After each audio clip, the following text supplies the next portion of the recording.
Tears streamed down her face as she clutched the $2 bill in her trembling hands. 23 years old today. And this was all she had left in the world. She hadn't celebrated a birthday since the accident. Since that night 2 years ago, when everything shattered.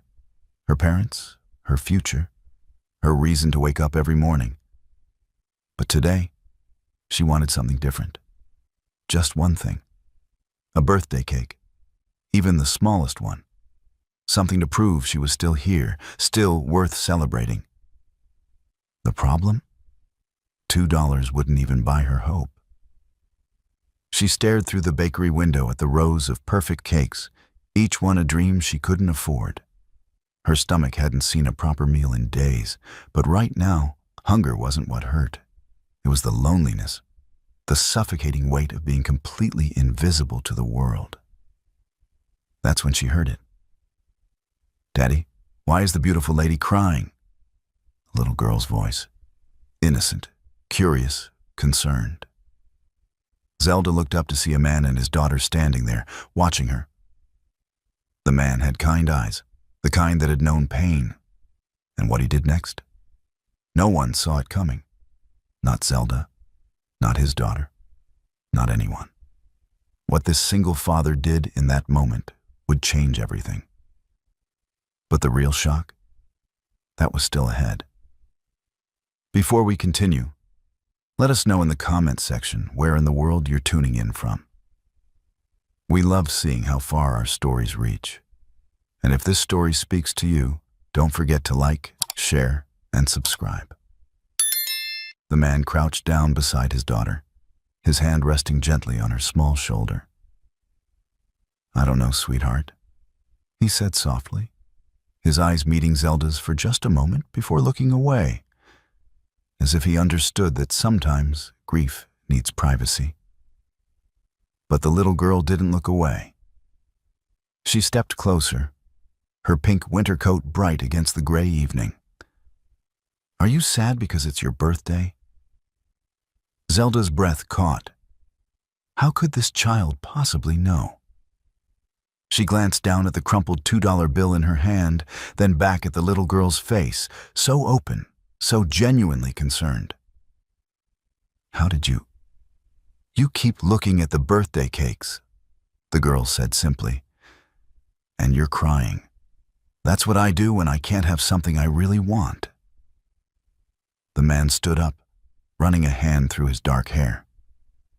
He looked uncomfortable, like he wanted to walk away and spare Zelda the embarrassment of being seen like this. But something kept him there.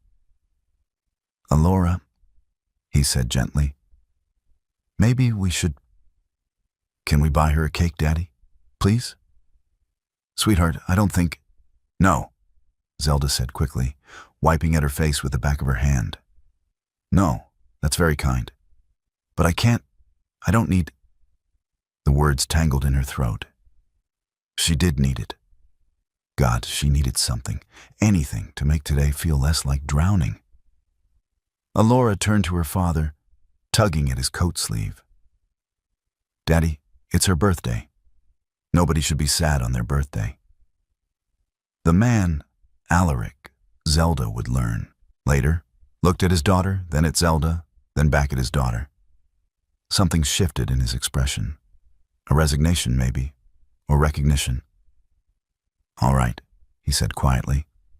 "All right, Alora. We can do that." "Really?" The little girl's face lit up. "No, please." Zelda started to stand, to walk away, to disappear back into the invisible life she'd been living. But Alaric held up a hand.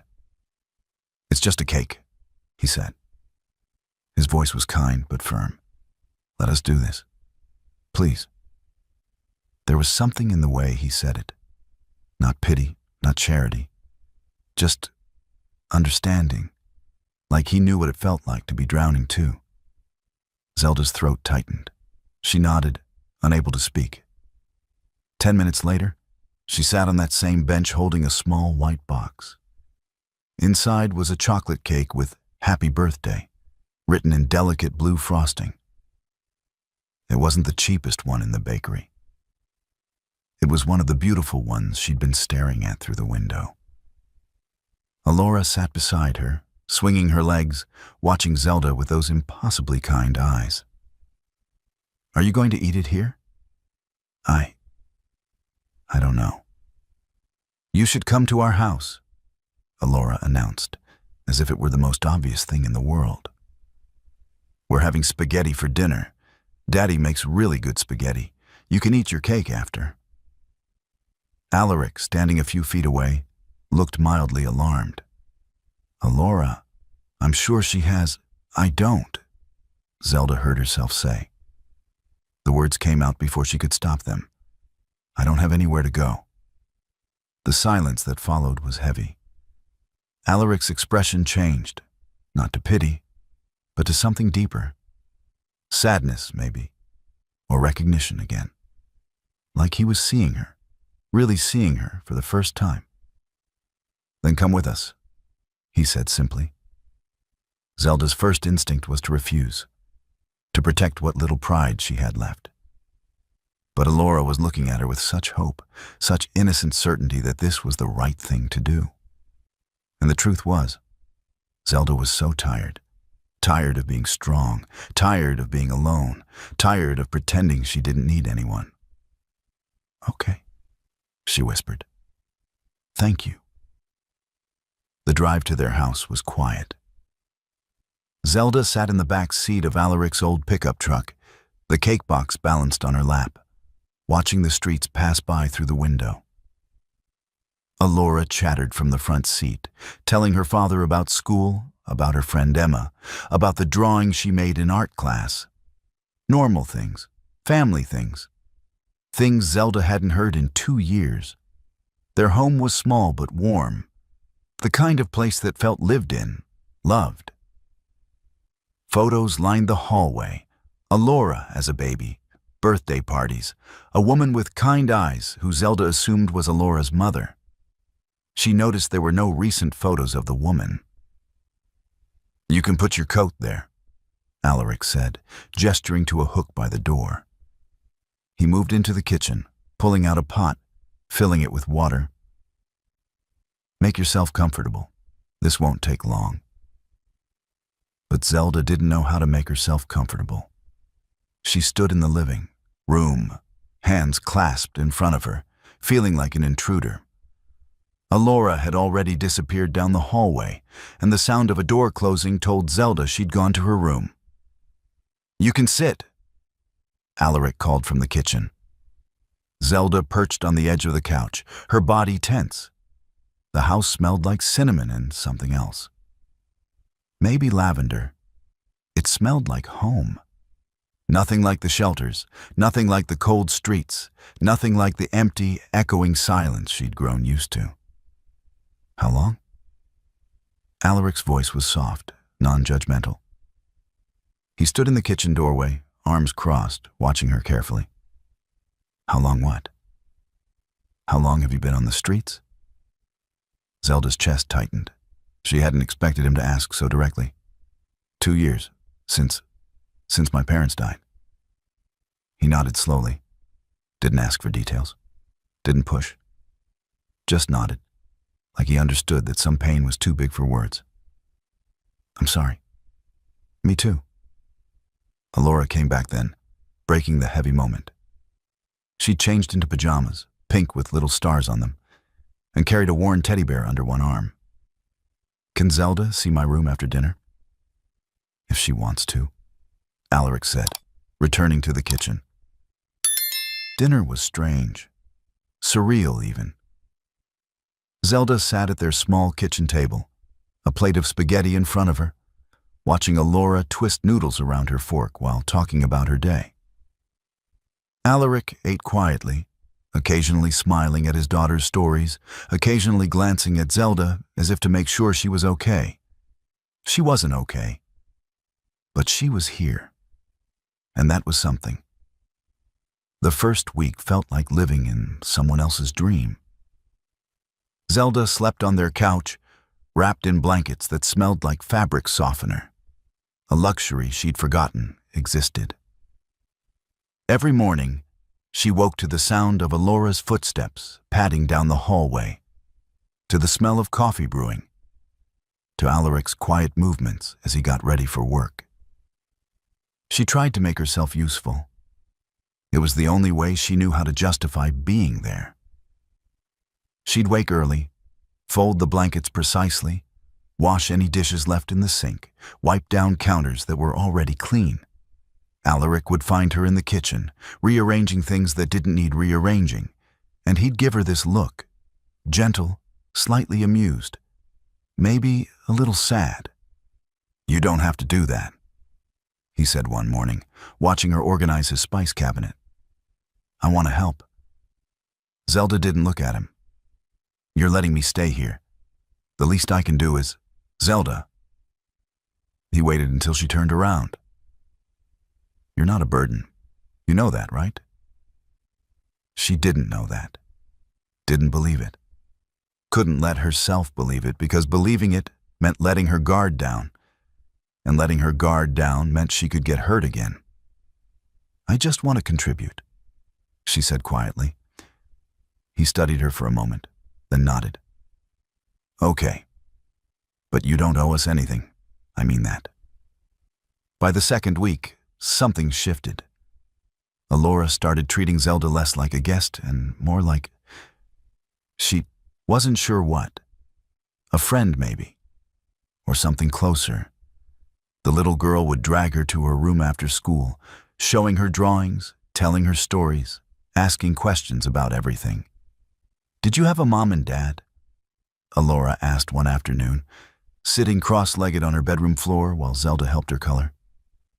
Zelda's hand paused over the paper. "I did.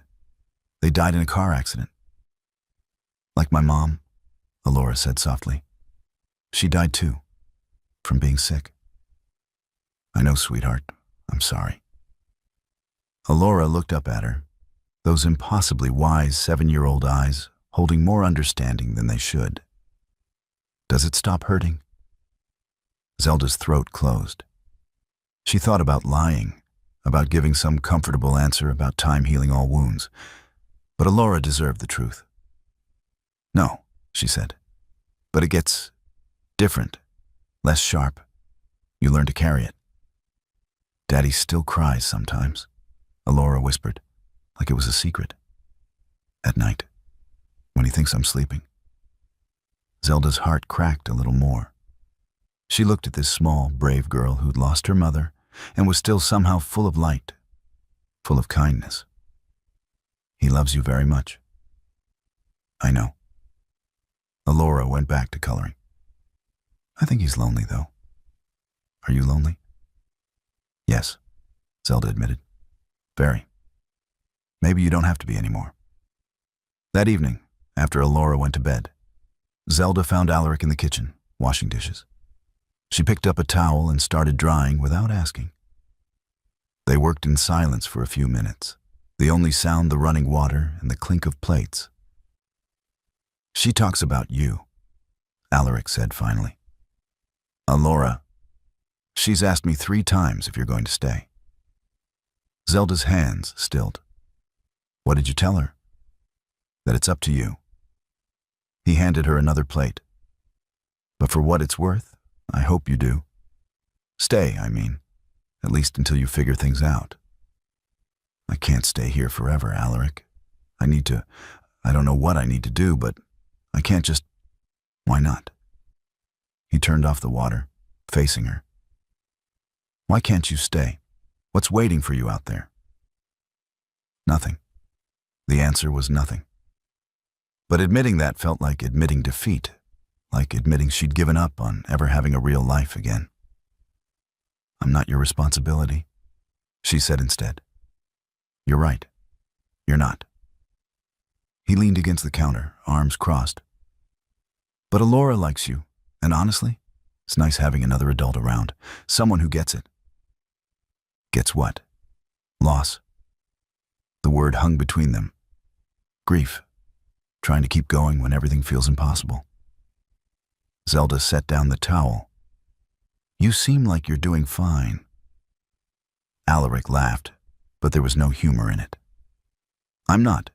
I run a failing auto shop, I barely sleep, and half the time, I don't know if I'm doing right by Alora. Caroline, my wife, she was the one who knew how to do all this, how to make a home, how to make things feel normal. I'm just trying not to screw it up.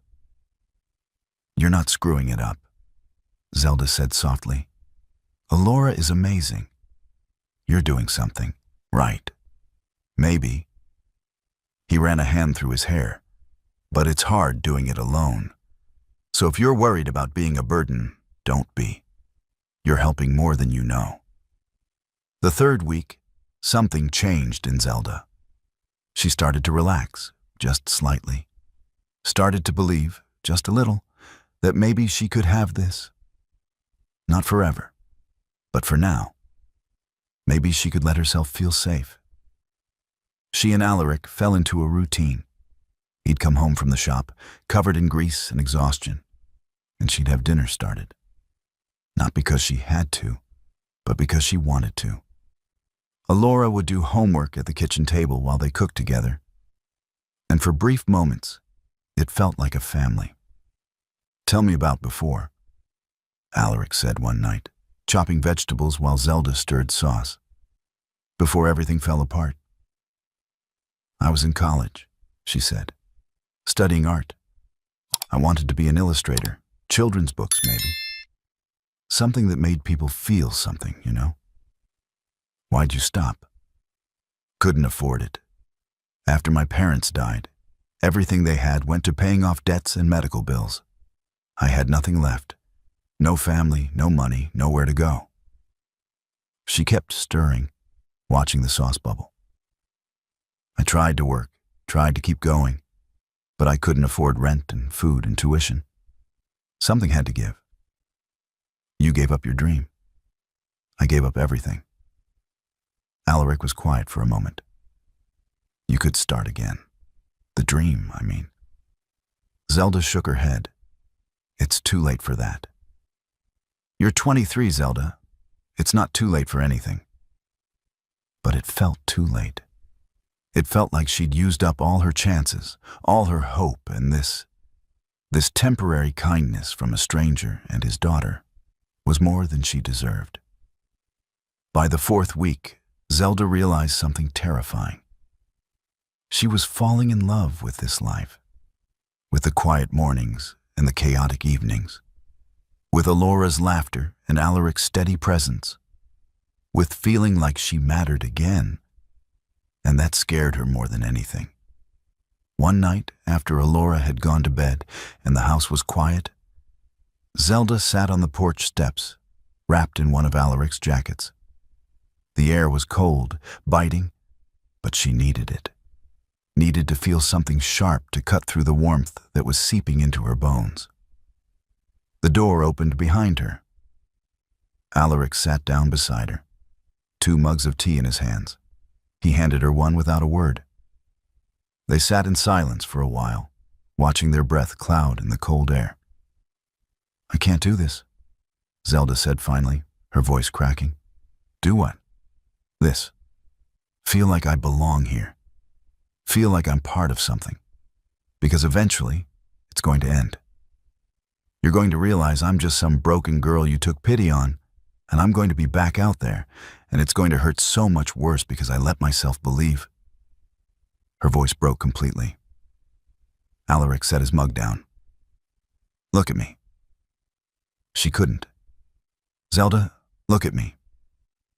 She turned, tears streaming down her face. You're not broken, he said firmly. You're hurt. There's a difference. And I didn't take you in out of pity. I did it because Alora saw someone who needed help. And because when I look at you, I see someone who's still fighting, still here. That takes strength I'm not sure I'd have. I've been alone for so long, she whispered. I don't know how to accept love anymore. I don't know how to let people in without waiting for them to leave. Then we'll figure it out together. He reached over, gently wiping a tear from her cheek. Because I'm not going anywhere, and neither is Alora. We want you here, Zelda. Not because we feel sorry for you. Because you make this place feel like a home again. Something in her chest cracked open. All the walls she'd built, all the defenses she'd carefully constructed, came crumbling down. And for the first time in 2 years, Zelda let herself believe that maybe, just maybe, she deserved to be loved. 3 days passed after that conversation on the porch. 3 days of Zelda feeling like she was walking on new ground, uncertain but hopeful. She caught Alaric watching her sometimes, when she helped Alora with homework, when she laughed at something silly, when she existed in his space like she belonged there. On the 4th night, after tucking Alora into bed, Alaric found Zelda in the kitchen. She was sketching on a napkin, something she hadn't done in months. Just small lines, nothing special, but it felt like breathing after holding her breath for too long. "Can we talk?" he asked, his voice careful. Zelda's heart jumped. This was it. He was going to tell her it was time to move on, that she'd overstayed, that... On the porch? She followed him outside, her mind racing through every possible bad outcome. But when they sat down, when he turned to face her, there was no regret in his eyes. Only something that looked like fear mixed with determination. "I've been thinking about what you said," Alaric started. "About not knowing how to accept love. About being afraid people will leave." He took a breath. "I get it. After Caroline died, I shut down everything. Buried myself in work, in taking care of Alora, because feeling anything else was too dangerous. Loving someone means you can lose them, and I already knew how much that destroys you." Zelda's throat tightened. "Alaric, let me finish." His hands were trembling slightly. "But then you showed up, this sad, beautiful woman on a bench with $2 and a broken heart. And Alora saw you, really saw you the way kids do. And I thought, okay, we'll buy her a cake, do something kind, and that'll be it. But then she came home with us, and she stayed. And somewhere between the first week and now, I realized something terrifying." "What?" "I'm falling in love with you." The words hit her like a physical force. Zelda couldn't breathe, couldn't think. "You don't mean that." "I do." He moved closer, his eyes locked on hers. "I've tried to fight it. Tried to tell myself it's too soon, too complicated, too risky. But I can't anymore, Zelda. I care about you, deeply. You're not a charity case to me. You're not someone I pity. You're someone who makes me laugh again, who makes this house feel alive, who loves my daughter like she's precious. You're someone I want in my life. Not temporarily. Not until you figure things out. I want you here.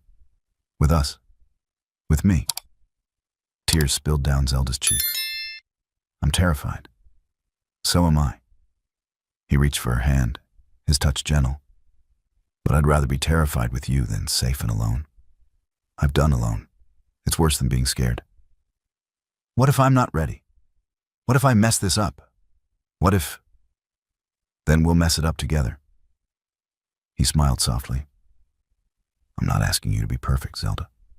I'm asking you to stay, to try, to let yourself be loved, even though it's scary as hell." She looked at him. This man who'd shown her more kindness than anyone in 2 years, who'd given her shelter and food and something far more valuable, hope.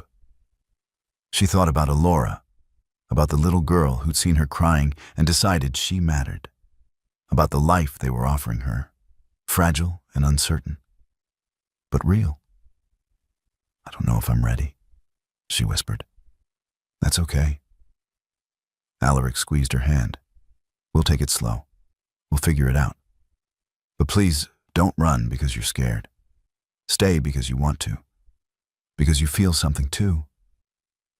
And God, she did feel something. She felt everything, terror and hope and love and fear all tangled together. But underneath it all was something stronger, the belief that maybe she deserved this.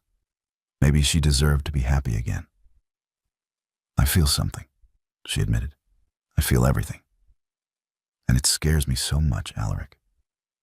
Because losing you, losing both of you, would break me in ways I don't think I'd survive. Then we won't lose each other." He brought her hand to his lips, kissing her knuckles softly. "We'll hold on. We'll fight for this. Because you're worth fighting for, Zelda. You always have been." She leaned into him then, letting him wrap his arms around her, letting herself cry against his chest while he held her like she was something precious. And for the first time since her parents died, Zelda let herself believe she was home. 6 weeks later, Alaric took Zelda and Alora back to the bakery, the same one where it all started. Alora kept giggling, bouncing on her toes, clearly in on whatever secret her father was planning. "Why are we here?" Zelda asked, laughing as Alora tugged her toward the door. "You'll see," Alaric said, that soft smile playing at his lips. Inside, the bakery was warm and smelled like sugar and possibility. The owner recognized them, waving from behind the counter. And there, on a small table near the window, the same window Zelda had pressed her face against months ago, sat a beautiful cake. White frosting with delicate blue flowers. Simple. Perfect. "Alaric, what?"